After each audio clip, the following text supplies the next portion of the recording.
the areas we work on, we work in 4 main areas. One is, and it's the biggest one, we support scale-up companies in post-conflict areas. That's basically companies that have a track record of 3 years already of growth, that are a bit stable, more than 5 employees, but they have a really given ability to grow. They have a desire to grow their leadership, and they're in a market segment that they can grow in. Now, we used to focus on the next one, which is startups. So we also back startups, particularly in tech. But we found, not surprisingly, that most of them, of course, don't make it. Much startup work, particularly done by humanitarians, ends up being social workspaces. Probably you probably know this stuff: weaving the baskets and soap, producing small 2-person factories, and that's all really nice. But our experience at some point was really that these would tip over. These would not be sustainable. We would invest a lot of time and money only for a very limited of number of jobs created. And even in some cases, we had backfiring experience, particularly getting, for example, women into these startups, supporting companies, or let's say livelihood that was very nice, as long as the humanitarians were buying their shirts and were buying the stuff they were making, right? But then once that moved on, because it was not a true market, but it was a humanitarian market, it was a social workspace market, they tip over. And then what, of course, happened in some cases, not everywhere, but what happened in some cases, we even got like a backfiring, saying, hey, you see, we told you all along, women are not good businessmen. No, they're not, they can't run a business, you see. So in some cases, we actually did disservice in helping, from a humanitarian point of view, livelihood, most social workspaces, particularly vulnerable and women.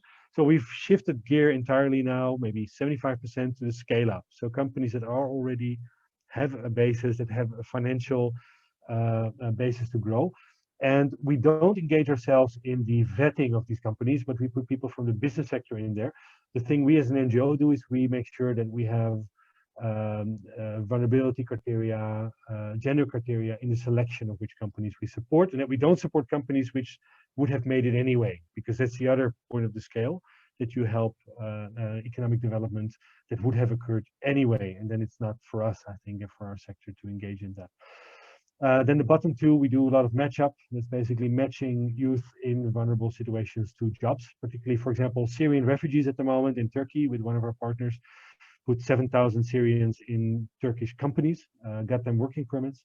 Then we train them up. We give them guidance during their placement, initial 3-month placement, and then the companies offer them a 1-year workplace. That doesn't create jobs, I must be very honest, but it basically puts vulnerable people, particularly refugees, into workspace that normally would be closed off to them. So normally it would be workspaces that would open up for the majority population, but not for the minority. So it's more an inclusiveness approach.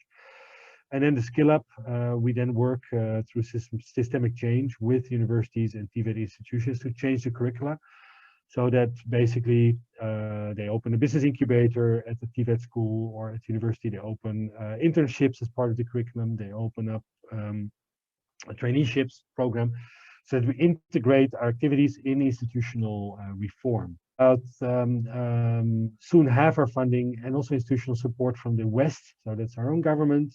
The Swiss government is not here. Yeah, they're there. EU. But we also get now half from Islamic Development Bank, from Qatar, from the Emirates, from Saudi Arabia. And what we do is we build these programs together, also pulling in more and more funding sources from the region itself, which is not just financially interesting. Actually, it is more cumbersome to manage all these different streams. But in terms of concepting and getting solutions, I am so happy we did this, because the added value of thinking, for example, how to approach women entrepreneurship, getting expertise from the gender team from the ISDB for a Western Amsterdam-based NGO was essential to make it work in the context of the MENA. I think some of the folks here in Amsterdam, lovely folks, including myself, but I think our concept of how to get women into business in Yemen, you can't do it in a Dutch way. You need expertise from, for example, folks from women experts from the ICB in Jeddah. Actually quite progressive. I was quite shocked how progressive their thinking is, but tackling it in manners that we would not think of as a Western actor.